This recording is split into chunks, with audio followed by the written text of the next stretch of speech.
आज जो हमारे यहाँ पर गेस्ट हैं उनके YouTube चैनल के ऊपर 8 मिलियन से ज्यादा सब्सक्राइबर्स हैं। ये दो को फाउंडर्स हैं इस कंपनी के, एक है जो टीचर है जो पढ़ाते हैं और एक है जो बैकएंड पे सारे ऑपरेशन संभालते हैं। उनको आज से पहले आपने कभी नहीं देखा होगा स्टेज पे। So please give an energetic and warm welcome to the founder of Exampur.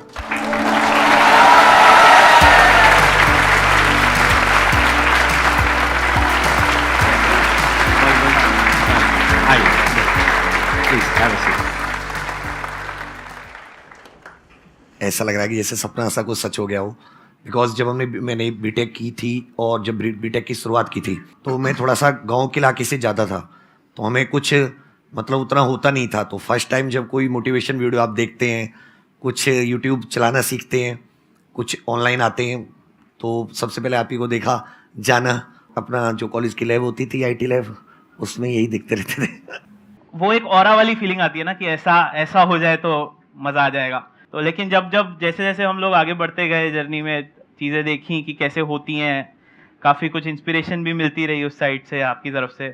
आज तो आप बहुत अच्छा कर रहे हैं, आई मस्ट से दैट, क्योंकि मैंने थोड़ा रिसर्च किया आपकी कंपनी के ऊपर। आज आई थिंक आपकी कंपनी में 600 से ज्यादा एम्प्लॉइज हैं, if I am not wrong. Yes. तो आपने अपने करियर की शुरुआत कब करी? मेरी जर्नी थोड़ी सी रोलर कोस्टर रही है। हाँ, बहुत मैं वही ज़्यादा। जानना चाहता हूँ थोड़ा सा एक बार आपकी जर्नी के बारे में। मेरे फादर गवर्नमेंट जॉब में थे, आर्मी में थे, तो मैंने सोचा पहले मैं गवर्नमेंट जॉब निकालूंगा तब मेरी बात लोग सुनेंगे, ऐसे सुनने वाले नहीं है। देन फिर अदर जॉब्स के लिए ट्राई किया, तो बहुत बार कुछ नंबरों से रही, कुछ इंटरव्यू से निकले, 13 SSB दी, मतलब सब कुछ किया, तो अंत में फिर एक जॉब निकली। देन बोला अब बात सुनने में, तो वो साबित भी हुआ कि जब आप कुछ कर लेते तभी आपकी बात सुनी जाती, नहीं तो कोई सुनता ही नहीं। आपने कितने टाइम तक करी वो जॉब? मैंने ज्वाइनिंग लेटर लेकर मैं गया नहीं ज्वाइन करने ट्रेनिंग पर, क्योंकि मुझे इधर मेरा रास्ता समझ में आ गया, मेरे जीवन का लक्ष्य क्या है। क्या समझ आ गया? कि मुझे मतलब जो मैं कर रहा हूँ, जिसमें मैं अच्छा हूँ, जो मुझे टीचिंग मतलब मेरा खून में, ऐसा समझिए कि मुझे दुनिया की सारी टेंशन मैं बोर्ड पे जाके भूल जाता हूँ, तो मुझे यही करना है, इसी में आगे, इसमें सोसाइटी को भी मैं काफ़ी लाभ पहुँचा पा रहा हूँ, तो मुझे एग्जिस्टेंस इसमें मिल रही है। तो आप दोनों कैसे मिले? ये संयोग मतलब तो मैं तो ईश्वर का ही वो मानता हूँ कि मतलब मेरे पास जो टेक था, हम एक यूट्यूब चैनल थे, बट आपको सपोर्ट करने के लिए आपको पैसे की रिक्वायरमेंट होती है, और पैसे आपको आप कोर्स वगैरह कुछ सेल करते हैं तभी आते हैं। तो फिर मुझे एक टेक की ज़रूरत थी, एक अच्छी एप्लीकेशन की ज़रूरत थी, तो अचानक से एक दिन प्रधान जी आ जाते हैं। उस टाइम पे 10-15 लोगों की टीम थी और फ्लैट से ही ऑपरेट कर रहे थे, तो फ्लैट में ही मिले हम लोग। जब मिले तो फिर उसके बाद ऐसा लगा कि बने ही इसके लिए थे कि साथ में काम करने के लिए, made for each other type. हाँ, made for each other type. लेकिन आपकी वाइफ भी साथ में आई हाँ, है? मेरी वाइफ भी साथ। तो आई एम श्योर आपको थोड़ा प्रॉब्लम होती होगी इनकी जो इक्वेशन है उससे। I've seen all the journey, I've seen it all. तो अभी प्रेजेंट सिचुएशन ये है कि वरदान सोता नहीं है जब तक वो विवेक सर से बात नहीं कर लेता। अच्छा। मतलब ये अपडेट रात को जब तक इनकी 1 घंटे की कॉल नहीं होती, like my time is gone, पर 1 घंटे जब तक वरदान सारे दिन का अपडेट, एंड वो सिर्फ काम से रिलेटेड नहीं है। आई मीन देयर जैसे बेस्ट फ्रेंड्स होते हैं ना, वैसे इन लोग की इक्वेशन है, and they built it themselves. तो आप इनका ब्रेकअप करवाने के बारे में कभी सोचा? मैं विवेक सर को पुश कर रही हूँ कि वो शादी कर ले। हाँ, यही एक सॉल्यूशन है, प्रैक्टिकल सॉल्यूशन तो यही है। यहाँ पे एक बहुत बड़ी चीज सीखने वाली है कि कोई भी बिजनेस को बड़ा करने के लिए, if you want to really do something big in life, you need somebody जिनके साथ में आपकी एक अच्छी इक्वेशन हो, जिन पर आप ट्रस्ट कर सको, और जिस तरीके से बता रहे हैं कि जिनसे आप डेली रात को 1 घंटा बात कर सको शादी के बाद भी। बहुत बार ऐसा होता है कि काफी सारे लोग हो गए हैं साथ में काम करने के लिए, तो ऐसा नहीं होना चाहिए कि कभी कुछ उधर से कुछ और चीज हो रही है और हम लोग मैं कुछ और बोल रहा हूँ। और आई एम श्योर टीम में भी ऐसा बहुत होता है, लोग आपस में लड़वाने की कोशिश करते हैं। मैं इसमें अपना एक पॉइंट रखना चाहूंगा कि पहले जैसे हमारी फैमिली में किसी ने कभी कोई बिजनेस किया ही नहीं, कभी कुछ छोटे मोटे किए तो उनमें आपस में भाइयों में ही झगड़े हो गए। मतलब कोई अगर फैमिली में कोई ऐसे है कि बिजनेस किया तो आपस में झगड़ा हो गया उनका, तो पार्टनरशिप को ऐसा बना रखा था यार कुछ भी करो पार्टनरशिप में कोई काम स्टार्ट मत करो। बट मेरी भी वही थिंकिंग थी, कुछ भी करो पार्टनरशिप में मत स्टार्ट करो। लेकिन जब वरदान जी आए, 4 साल हम लोगों को हो गए साथ, और बहुत अच्छे से हम लोगों ने बहुत उतार, बहुत ज़्यादा चढ़ाव, बहुत नीचे उतार भी देखे, बहुत रोलर कोस्टर जैसे राइड रही। बट हमारे बीच में आज तक टचवुड एक भी बार तेज आवाज में बात तक नहीं हुई, कोई मतलब 0 झगड़ा। मैं तो एक ही चीज़ इसमें मेरे को सबसे मेजर लगती है, वो पेशेंस है। कि कई बारी हम लोग अपनी थिंकिंग में इतने ज़्यादा इन्वॉल्व हो जाते हैं कि हम ये सोचते हैं कि जो हम सोच रहे हैं वही सही है। अभी हम लोग दिन में बेशक 1.5-2 घंटा बात होती है, उसका मेजर एक रीज़न ये भी होता है कि मैं बिल्कुल अलग चीज़ सोच रहा हूँ, सर बिल्कुल अलग चीज़ सोच रहे हैं, और ऐसा नहीं है कि ऐसा होना कोई गलत चीज़ है। और जब उनके मिलने से एक सॉल्यूशन निकलता है तो वो सॉल्यूशन मेरे को लगता है कि वो सबसे ज़्यादा एफिशिएंट सॉल्यूशन होता है। लेकिन उस डिस्कशन में ऑब्वियसली ये आपको ध्यान रखना होता है कि हम लोगों के लिए सिर्फ इस डिस्कशन के लिए ख़त्म नहीं हो जाएगी ज़िंदगी, इसके आगे भी बहुत बड़ी ज़िंदगी है। तो अगर साथ में रहेंगे तो बहुत कुछ अचीव कर पाएंगे।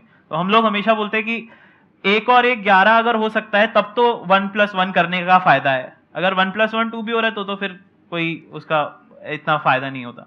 इसमें मेरा एक छोटा सा वो है कि एक तो कम्युनिकेशन गैप मत रखिए कभी भी। मीन्स आप गुस्सा है अपने पार्टनर से, आपको बहुत गुस्सा आ रहा है उसके किसी बात पे, आप बात कीजिए। सेकंड चीज, एकदम ब्लाइंड ट्रस्ट, मीन्स आपको ऑनेस्ट रहना पड़ेगा। और तीसरी चीज की, मान ले तो उन्होंने कोई डिसीजन लिया, अब आपको ये नहीं कि आप उस पर लग गए, और ये तो हो ही नहीं सकता। ये ओवर द टाइम आएगा कि आप उन्होंने कोई डिसीजन लिया और आपको उससे का कोई बहुत लॉस हुआ। जैसे मेरे साथ फर्स्ट टाइम क्या हुआ कि हम लोग 4-5 महीने काम करते हुए थे, काम अच्छा हो गया तो मैंने एक डिसीजन ले लिया कि भाई हम पूरे भारत में अब एडवर्टाइजमेंट देंगे अखबार में, न्यूज़पेपर में। वर्दा ने कहा ओके करेंगे। उसने पूरा एजेंसी से बात की, उसको पूरा पे कर दिया। जिस दिन वो निकलने वाला था उस दिन एक दिन पहले मेरा दिमाग बदल गया। मैंने अरे ये तो घाटे की चीज़ है, तो सही नहीं, अभी हम लोग इतने बड़े नहीं हुए कि हम लोग इतना फैल जाएं, मैनेज कैसे हुआ, नेगेटिविटी आएगी अगर मैनेज नहीं हो पाया। मैंने कहा यार इसको रोको, बोले पैसे तो चले गए। तो वहां पे झगड़ा हो सकता था, वहां पे वरदान कहता आपने इतना पैसे का लॉस करा दिया, उसने सपोर्ट किया।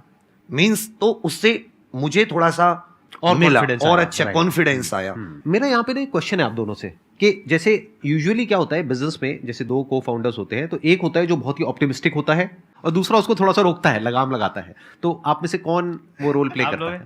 हंस रहे हो, आपकी हंसी बहुत कुछ कह रही है। वैसे सर बहुत ज़्यादा ग्रोथ ओरिएंटेड हैं। पहले मैं शायद थोड़ा ज़्यादा रोकता था, लेकिन अब वो धीरे धीरे मैं अब वो भी करना बंद कर दिया। क्योंकि मैं एक छोटी सी स्टोरी बताता हूँ कि जिस टाइम पे हम लोग का एक चैनल, जो मेन चैनल है जिसके अभी करीब 8.5-9 मिलियन सब्सक्राइबर्स हैं, हम लोगों ने डिसाइड किया हम एक और चैनल स्टार्ट करेंगे। ये सर का डिसीजन था कि हम एक और स्टार्ट करेंगे।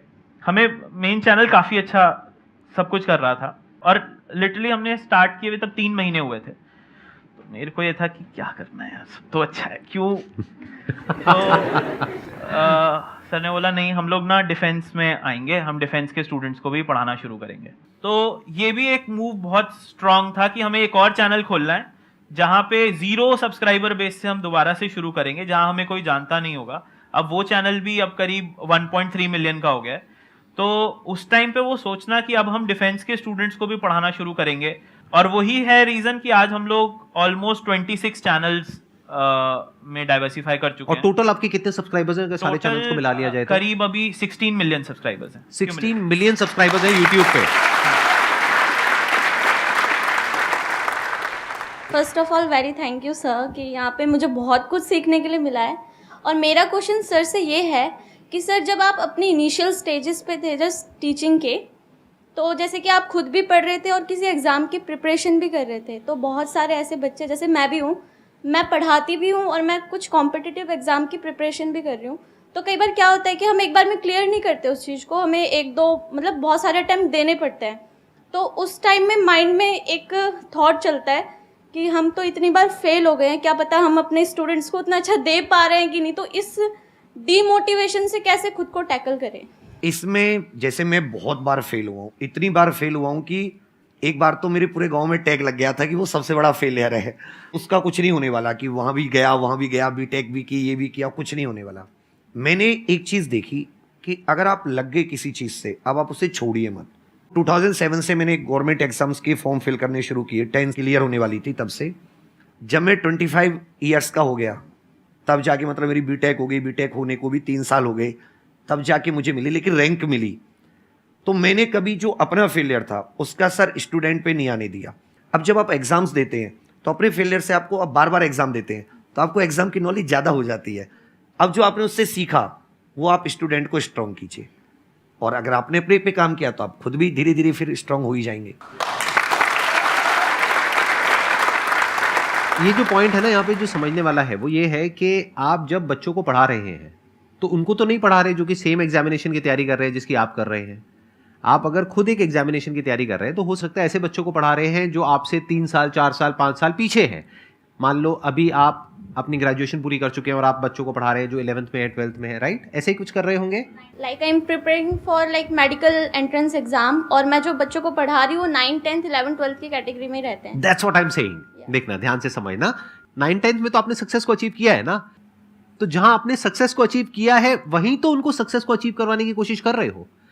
अभी आप मेडिकल की तैयारी कर रहे हो, दैट मीन्स आप अपनी 12th क्लियर कर चुके हो एंड आई एम श्योर आपने अच्छे मार्क्स से क्लियर करी होगी। मैं ठीक कह रहा हूं ना? Yes, sir. तो जब आपने अच्छे मार्क्स से क्लियर करी है तो आप कैपेबल हो उन लोगों को अच्छे से पढ़ाने में और उन लोगों की अच्छे से तैयारी करवाने में। तो कभी भी अपने आप को अंडर एस्टिमेट नहीं करना चाहिए।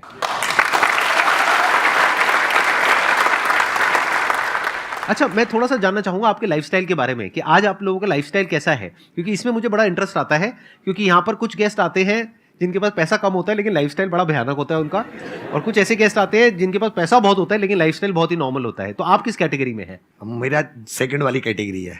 मीन्स आराम से मस्त रहिए, ज्यादा चीजें खट्टी नहीं है मेरे पास। मैं ज्यादा ये वो ये भी मतलब गाड़ी फेरारी बंगला, वगैरह वो सब नहीं है कुछ आपके नहीं। पास में? अपना बस स्कॉर्पियो खरीदी, उसके अलावा कोई बड़ी ऐसा कुछ नहीं।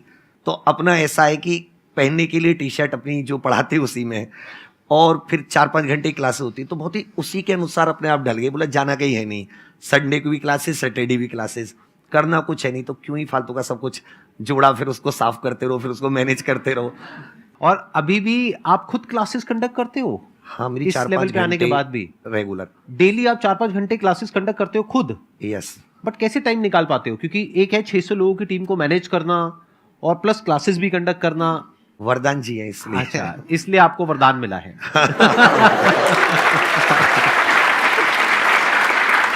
आप अपने लाइफस्टाइल के बारे में कुछ बताना चाहोगे कि मतलब आपका क्या लाइफस्टाइल है? आप किस चीज में बैठ के आ रहे हो इससे बहुत ज्यादा फर्क पड़ता नहीं है, लेकिन आप क्या सोचते हो इससे बहुत ज्यादा फर्क पड़ता है। पढ़ते पढ़ते थक गया हूँ सर, अब क्या करूँ? एक मिनट। सर लेना चाह रहे हैं इस क्वेश्चन को। ये पढ़ाते पढ़ाते नहीं थके, 12 घंटे के मैराथन सेशंस करते हैं और आप पढ़ पढ़ के थक गए, ये क्या बदतमीजी है? हाँ, फिर भी आप बताइए। अब आप पढ़ाना शुरू कीजिए। अब आपके पास ओवरलोड हो गया, अब आप उसको दीजिए किसी को, तब आपको हो सकता है अपने पढ़ाने में कुछ नया निकले। आप उसको पढ़ाओगे तो कुछ नया समझोगे, नया सिखाओगे, फिर आपका जो सोचने का स्तर है वो और बढ़ेगा। मतलब आप क्या करिए, आप अपना रिज्यूम लाए हो अभी? No sir. यही तो गलती करी आपने। आपके सामने कौन बैठे आपको खुद नहीं पता है। 600 लोग काम करते हैं इनकी कंपनी में, अपना रिज्यूम ला करके देना चाहिए था कि सर मैं पढ़ते पढ़ते थक गया हूँ, अब मुझे पढ़ाना है। तो पढ़ाना है तो एग्जामपुर में जाओ, जा करके पढ़ाओ, सीधी सी बात। Thank you. ठीक है, जवाब मिल गया आपको? Yes sir. तो क्या आप पढ़ाओगे? Yes sir. पक्का? पक्का सर। देख लो। देख लिया सर। कहाँ? यूट्यूब पे? यस।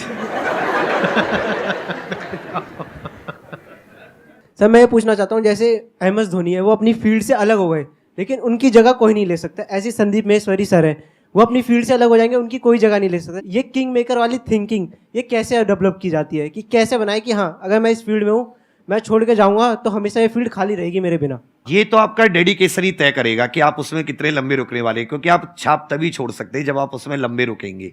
और आप लंबे रुकेंगे और आप प्लान के साथ स्टार्ट करेंगे, और आपको होगा कि मुझे उस लक्ष्य है, इस प्लान करोगे तो आपके पास मंजिल भी होगी, कोई ना कोई गोल भी होगा, उसमें आप लंबे रुकेंगे, देन आप अपनी एक जगह स्थित बना लेंगे, फिर आप सोच पाएंगे कि अब कोई जगह नहीं ले सकता। बहुत बढ़िया बात है। तो आपका जो क्वेश्चन है उसका एक पॉइंट हमको मिला, लंबे रुकना है, यानी कि लाइफ में अप्स भी आएंगे और डाउन्स भी आएंगे। आपने अभी MS धोनी की बात करी, उनकी भी लाइफ में बहुत सारे अप आए हैं और बहुत सारे डाउन भी आए हैं पूरे, अगर आप करियर को देखेंगे तो जब डाउन फेज आता है किसी भी इंसान की लाइफ में, तब वो क्या करता है ये डिसाइड करता है कि लॉन्ग टर्म में वो उस करियर में अपनी छाप छोड़ पाएगा या नहीं छोड़ पाएगा। ये सबसे इंपॉर्टेंट पॉइंट है जो इन्होंने बोला है। आप बताइए सर, आपका क्या टेक है? आपके क्वेश्चन में एक वर्ड था किंग मेकर, तो वो किंग अपने आप को नहीं, हमारे केस में हमेशा यही है, संदीप सर के में भी देखता हूँ और हमारे में भी, किंग मेकर जो सामने सुन रहा है उसको हमें पॉजिटिविटी पहुंचानी है, चाहे वो हम पढ़ा के पहुंचाएं, चाहे वो हम मोटिवेट करके पहुंचाएं। तो वो जब हम पॉजिटिविटी पहुंचा पाते हो ना आप, तो आप अपने आप ही अपनी फील्ड में छाप छोड़ जाते हो।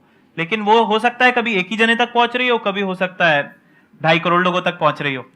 बहुत बढ़िया। जब किसी काम को आप बहुत ही एक्स्ट्रा ऑर्डिनरी तरीके से करते हो और एक अच्छी नीयत के साथ में करते हो, ये दोनों चीजें जब जा करके मिल जाती है तो हिस्ट्री क्रिएट होती है, तो कुछ कमाल का होता है। Thank you so much for coming. It means a lot to me and to everybody here. Thank